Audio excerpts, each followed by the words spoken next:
Welcome বন্ধুরা। আজ আমরা পরিফেরা পর্বের প্রাণীদের বৈশিষ্ট্যগুলো কিভাবে খুব সহজে টেকনিকের সাহায্যে মনে রাখবো সেটি জানবো। তো চলো শুরু করা যাক। পরিফেরা, আমরা জানি পরিফেরা পর্বের প্রাণীরা অনেক স্পঞ্জি হয়। তো এই অনেক স্পঞ্জি দুটা শব্দের মধ্যে দিয়েই আমরা এই পরিফেরা পর্বের বৈশিষ্ট্যগুলিকে মনে রাখতে পারবো খুব সহজেই। অ থেকে আমরা মনে রাখবো অস্ট্রিয়া এবং অস্কুলাম এই দুটো শব্দ। নে থেকে নালিকাতন্ত্র এবং নিশ্চল এই দুটো শব্দ। ক থেকে কোয়ানোসাইট কোষ এবং কোষীয় এই দুটো শব্দ। এবং স্পঞ্জি থেকে স্পঞ্জোসিল, স্পিকিউল এবং স্পঞ্জিন এই তিনটে শব্দ আমরা মনে রাখবো। তো এবার পরিফেরার বৈশিষ্ট্যগুলি জেনে নেওয়া যাক। এটা হলো আমাদের পরিফেরার স্ট্রাকচার।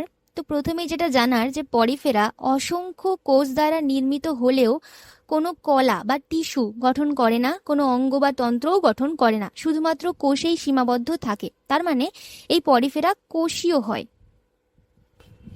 নেক্সট, অস্ট্রিয়া কি? অস্ট্রিয়া হলো এই পরিফেরাদের দেহে যে অসংখ্য ছিদ্র ছিদ্র থাকে, এই ছিদ্রগুলোকেই বলা হয় অস্ট্রিয়া।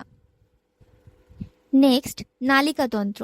নালিকাতন্ত্র হলো একটি অভ্যন্তরীণ গঠন যেটার মধ্যে দিয়ে জল প্রবাহিত হয়, মানে বলা যেতে পারে একটি নালী আর কি, নালীর মতো, যেটার মধ্যে দিয়ে জল প্রবাহিত হয়। আচ্ছা, স্পিকিউল। স্পিকিউল কি? স্পিকিউল হলো চুন জাতীয় ক্ষুদ্র ক্ষুদ্র কাটা, ঠিক আছে, যেগুলো আসলে পরিফেরার দেহে থাকে, ঠিক আছে, দেহে যুক্ত থাকে। সেগুলো কিন্তু আনুবীক্ষণিক হয়, মানে খালি চোখে দেখা যায় না। তো এই আনুবীক্ষণিক চুনময় এই ক্ষুদ্র ক্ষুদ্র কাটাগুলোকেই কিন্তু বলা হয় স্পিকিউল। আর স্পঞ্জিন কি? স্পঞ্জিন হলো এক ধরনের তন্তু, ঠিক আছে, প্রোটিন জাতীয় তন্তু, যেটার দ্বারা এই পরিফেরার দেহ গঠিত হয় বা এই পরিফেরার কাঠামোটা তৈরি হয়। Next, choanocyte. কোয়ানোসাইট কি? আসলে এই পরিফেরাদের দেহে অসংখ্য কিন্তু মানে একাধিক গহ্বর থাকে, যেগুলোকে বলা হয় স্পঞ্জোসিল, আর এই স্পঞ্জোসিলকে আবৃত করে রাখে কোয়ানোসাইট।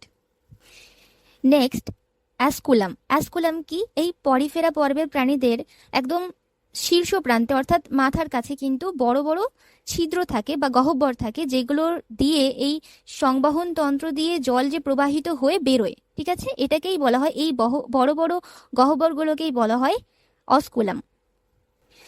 আর লাস্ট আমরা যেটা মনে রাখবো যে এই পরিফেরা পর্বের পূর্ণাঙ্গ প্রাণীরা নিশ্চল হয়, অর্থাৎ তারা যে অবস্থায় থাকে সেই অবস্থাতেই স্থির থাকে।